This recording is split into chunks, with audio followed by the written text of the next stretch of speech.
हमने 14 तारीख को घोषणा कर दी, वह लोकतंत्र बचाओ बीजेपी हराओ। अब मोदी जी ऐसा इलेक्शन चाहते हैं जिसमें विपक्ष ना हो कोई। जैसे अभी रसिया के अंदर पुतिन ने इलेक्शन लड़ा, या पाकिस्तान के अंदर आर्मी ने इलेक्शन करवाया। अगर लोकतंत्र बचाना है तो मोदी को हराना बहुत जरूरी है। सपोर्ट किसको करोगे जी? जो बीजेपी को। अभी विपक्ष की सबसे बड़ी पार्टी है कांग्रेस, उसके खाते फ्रीज कर डबल स्टैंडर्ड अपना जा रहा है। या तो इलेक्ट्रॉन बोर्ड में वो कंपनियां ने चंदा दे रखा जिन्होंने काम लिया, या जिनके ऊपर छापे पड़े, या तो काम की रिश्वत है, या दबाव में चंदा दे रखा बीजेपी को। मजदूर आवाज उठाने चंडीगढ़ गया, उसको लाठियां मारी। आंगनवाड़ी वाली महिला गई, उसको लाठियां मारी। कर्मचारी गए, उनको लाठियां मारी। सरपंच गए, उनको लाठियां मारी। क्या कोई वर्ग उन्होंने छोड़ा भी है? सबको अब चढ़ने ये वोट लेके चंडीगढ़ जाके बैठ जाए या दिल्ली जाके बैठ जाए। हम वैसे तो ये मिलते नहीं, जब हम आवाज उठाने के लिए इनके पास जाते हैं तो फिर ये लाठियां चलवाते हैं। अब जब गांव में आएंगे तो सवाल तो बढ़ता है। नमस्कार, मैं मनीष कुमार। फिलहाल हमारे साथ किसान नेता सुरेश कोथ जी है और बातचीत कराएंगे जो देश के अंदर लोकसभा चुनाव चल रहे हैं, लेकिन इसी दौरान है जो इसी सरकार में किसान आंदोलन चला था, बड़े लेवल पर चला था पूरे देश में, जो बीजेपी का विरोध था। तो आज सारी बातचीत करांगे। अब इलेक्शन में किसान नेता क्या कुछ स्टैंड लेंगे? जो संयुक्त मोर्चा था, आज संयुक्त मोर्चा जो किस तरह से है इन चुनाव को देखा है, क्या भूमिका है जो किसान नेता निभाएंगे? प्रधान जी राम राम। राम राम जी। प्रधान जी, बहुत बड़ा आंदोलन जो बीजेपी के राज में चला है और किसान लगातार विरोध कर रहे थे बीजेपी का अपनी मांगों को लेकर है, लेकिन लोकसभा चुनाव आ गए, क्योंकि जी लोकतंत्र में चुनाव ही एक ऐसी ऐसा समय है जो किसी भी सरकार को कुछ भी मांगे मनवा लिया, उसका विरोध करना या समर्थन करना। तो इस चुनाव के टाइम में आप बीजेपी को किस तरह देखो और चुनाव को किस तरह देखो जो लोकसभा चुनाव है? देखिए, किसान संगठन या मजदूर संगठन ये गैर राजनीतिक आंदोलन था हमारा, उसका राजनीति से ज्यादा वास्ता नहीं था। मगर जो सामाजिक संगठन होते हैं उसके दो ही महीने हैं जिसके राज में आंदोलन चल रहा है। अगर वो मांग मान तो ले तो धन्यवाद कर दे, नहीं मानने तो विरोध कर दे। अब हमारी उस मौके तीनों कानून वापिस करना, एमएसपी की खरीद की गारंटी कानून देना, बाद में जब जितने किसानों पर मुकदमे थे मुकदमे वापिस करना, लखीमपुर के शहीदों को न्याय मिलना, ये बहुत सी मांगे थी जो बीजेपी सरकार ने तीनों कानून तो वापिस कर दिए, मगर पिछला दरवाजा तो उनकी भी लाने की कोशिश कर रहे हैं। बाकी हमारी कोई बात नहीं मानी, लगातार हम संघर्ष करते रहे। उसके बाद भी हमने 3 दिन तक का पड़ाव पंचकुला कराया, जींद के अंदर पिछले साल बड़ी रैली करके याद दिलवाया।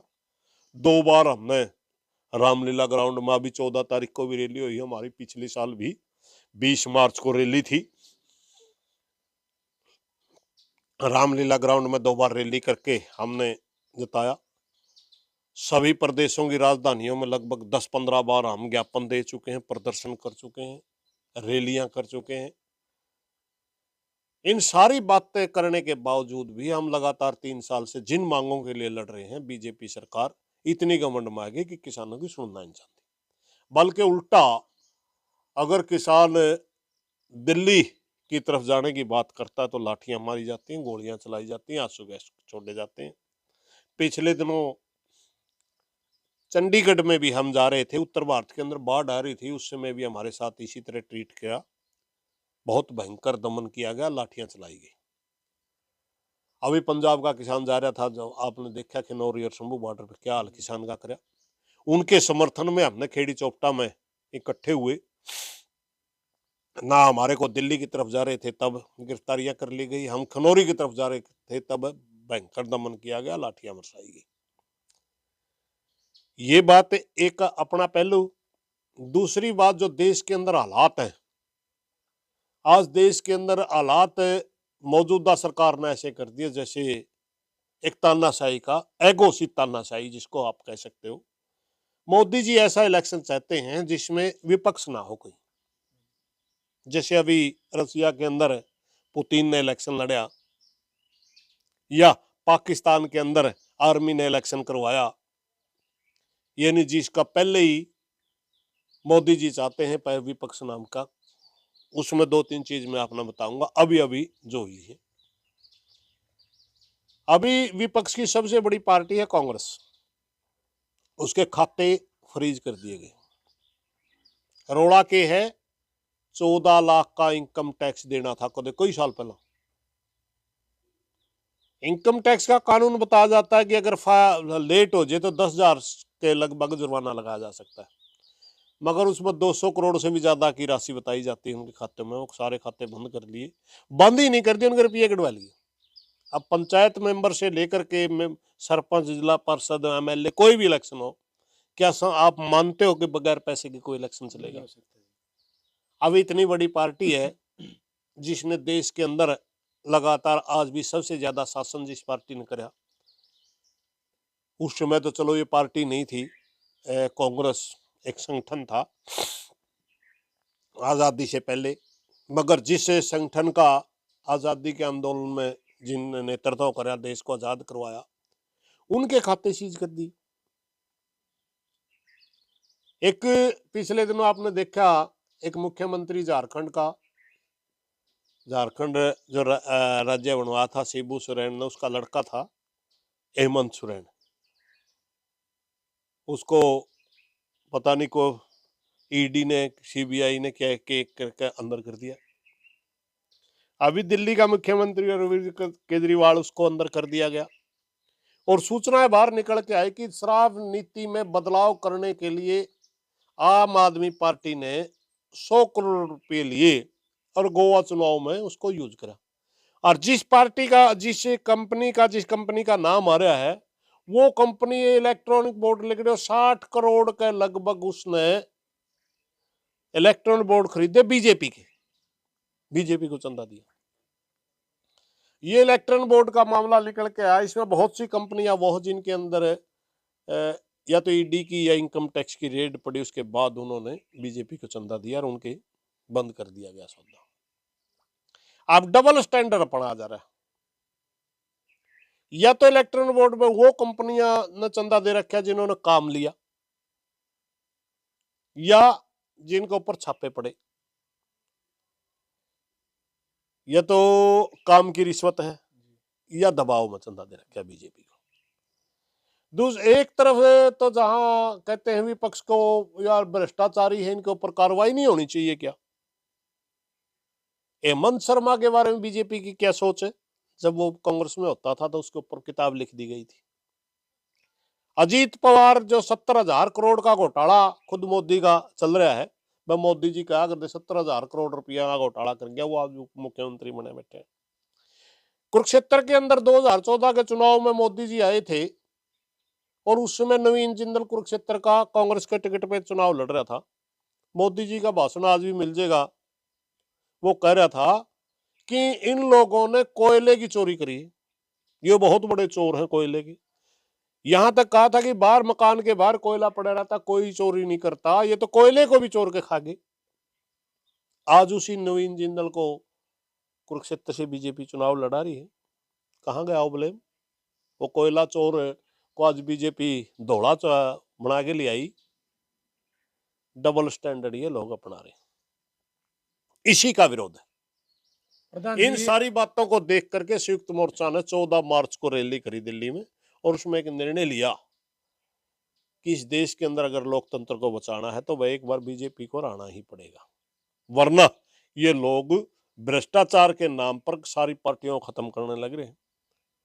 जितने विपक्ष की पार्टियां छोटे छोटे क्षेत्रीय दल काम करते थे, सबको सबसे पहले हरियाणा में ही एक बड़ी पार्टी होती थी विपक्ष में, इनेलो के नाम से, वो उसको तोड़ा गया। जजपा जो बनी थी वो बीजेपी ने बनवाई थी, किसी के शक हो, बीजेपी ने ही तोड़ के बनवाई थी, फिर उसको राज्य में हिस्सेदारी करवाई। शरद पवार की पार्टी तोड़ी, अजीत पवार अलग कर दिया। बाल ठाकरे की पार्टी तोड़ी गई, शिंदे अलग कर दिया। इस तरह ही या तो छोटी जो पार्टी मिलती है उनकी पार्टियां तोड़ते हैं, वरना एक एक दो दो नेताओं ने सारी पार्टियां मिलाकर बीजेपी में शामिल कर लें। और दूसरी पार्टी में तो भ्रष्टाचारी हो है, इनकी पार्टी में अंधे दूध का धोया हो जे, फिर ये अपने आप में नेता मानने लग जाए, अपने आप में कहें ये तो बहुत बढ़िया आदमी था। ये इनका दोहरा चरित्र जो चल रहा है, ये अब की बार किसान और मजदूर को स्वीकार नहीं है। इसलिए हमने 14 तारीख को घोषणा कर दी, वह लोकतंत्र बचाओ बीजेपी हराओ, अब हम बीजेपी के खिलाफ काम करेंगे। हम विरोध की जो बात कर रहे हैं, हम विरोध की बात ये करेंगे, गांव में जाएंगे, गांव इकट्ठा करेंगे, किसानों को मजदूरों को बुलाएंगे और पिछले 10 साल में जो जो वादे करके ये लोग सत्ता में आए थे क्या वो पूरे हुए, और जनता को याद दिलवाएंगे भाई चंडीगढ़ या दिल्ली जब किसान जाता है तो लाठियां मारी जाती हैं, क्या भाई हमारी राजधानी नहीं है? सवाल खड़ा नहीं होता क्या? मजदूर आवाज उठाने चंडीगढ़ गया, उसको लाठियां मारी, आंगनवाड़ी वाली महिला गई उसको लाठियां मारी, कर्मचारी गए उनको लाठियां मारी, सरपंच गए उनको लाठियां मारी, क्या कोई वर्ग उन्होंने छोड़ा भी है? सबको अब चढ़ने ये वोट लेके चंडीगढ़ जाके बैठ जाए या दिल्ली जाके बैठ जाए, हम वैसे तो ये मिलते नहीं, जब हम आवाज उठाने के लिए इनके पास जाते हैं तो फिर ये लाठियां चलवाते हैं। अब जब गांव में आएंगे तो सवाल तो बढ़ता है, हम इनके सामने नहीं जाएंगे, क्योंकि अगर सामने जाएंगे तो आपस में समाज में फूट डालने के लिए, आपस में भाईचारा खराब करने के लिए ये लोग साजिश रचवा देंगे। हम तो अपना प्रोग्राम अभी से चला रहे हैं। 23 मार्च को शहीदी दिवस के अंदर हमने डाटा में ऐसा प्रोग्राम करा, पुट्ठी में ऐसा प्रोग्राम करा। हालांकि पुट्ठी में एक फौजी साहब मोदी का भगत आ गया था हमारे प्रोग्राम में, कहने लगा मोदी बहुत अच्छा आदमी है, वहां तन लगता होगा अच्छा, आपने तो कौन लगता। हमारा काम प्रजातांत्रिक अधिकार है कि हम इनकी वो चीजें सारी जनता को बताएं कि 14 महीने चुनाव में हमारे साथ वादा करा था C2+50 के तहत स्वामीनाथन आयोग की रिपोर्ट लागू करके किसान को भाव देंगे। 14 महीना वादा कराया था कि बेरोजगार को 2 करोड़ नौकरियां देंगे हर साल। 14 में वादा कराया था कि मनरेगा का बजट बढ़ा करके 90,000 करोड़ रुपये होता था और ज्यादा सुविधा देंगे मजदूर को। 14 में वादा कराया था कि हर गरीब के पास घर हो, हर आदमी के सिर पे छत हो, उस घर में नल हो, उस घर में लाइट का कनेक्शन हो, पानी का कनेक्शन हो। ये वादा मोदी ने कराया था, हमने तो नहीं कराया था। फिर कहाँ गए वो वादे? गैस सिलेंडर की बात करते थे, गैस सिलेंडर, एक इनकी मंत्री है, जब उसमें महंगाई आई तो वो गैस सिलेंडर लेके बैठ गई थी दिल्ली। अनिल विज कपड़े काट के अम्बाड़ा है, मैं भी था उस प्रदर्शन में, कपड़े काट के सिलेंडर बीच में खड़ा हो गया था। आज जो चर्चत है 11 से बजा रहे अनिल विज, आज तो कपड़े कौन काटता ना। स्मृति ईरानी प्रदर्शन कर दी, बाबा काना बाबा हो इनकी सपोर्ट करया करता हो, रामदेव कहा था 35 रुपये लीटर पेट्रोल मिलेगा, डीजल मिलेगा। आज तो वो 97-98 पहुंच रहा है, कड़ा जा रहा हो 100 भी जा रहा है। रवि शंकर कहा करता रुपये का अवमूल्यन करवा दिया, सरकार की बेइज्जती हो रही है। अगर मोदी की सरकार आई तो 40 रुपया का बराबर डॉलर होगा, आज तो 83 हो रहा है। वो कहाँ गया? सारी धार्मिक शख्सियतें इनका प्रचार में लग के खड़ी होगी थी।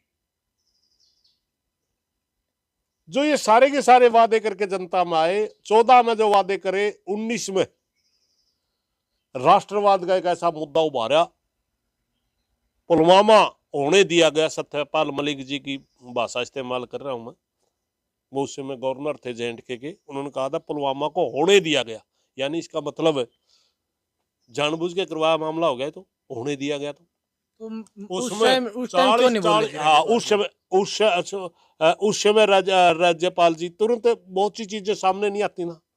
इलेक्शन का टाइम था, उनको रोक दिया, गृह मंत्रालय के अंडर में हो, उनने फोन करवा दिया पीएमओ से, भाई आप चुप रहिए। वो खुद बता रहे हैं सारा इंटरव्यू में, वो चुप हो गया, भाई हो सकता है। लेकिन उन 40 सैनिकों की शहादत के ऊपर, उनकी लाशों के ऊपर राजनीति करके पूरे देश में राष्ट्रवाद का जबर भरकर 19 में फिर जीत गए। 19 में फिर वादे कर दिए 100 स्मार्ट सिटी बनाएंगे, बुलेट ट्रेन दौड़ेंगी, रेलवे का बजट ही खत्म कर दिया, आम बजट में शामिल होने लग गया रेलवे का। न्यू निवेरा लोग आना ही, उसमें 10 रुपये बद रहे हैं, घट रहे हैं।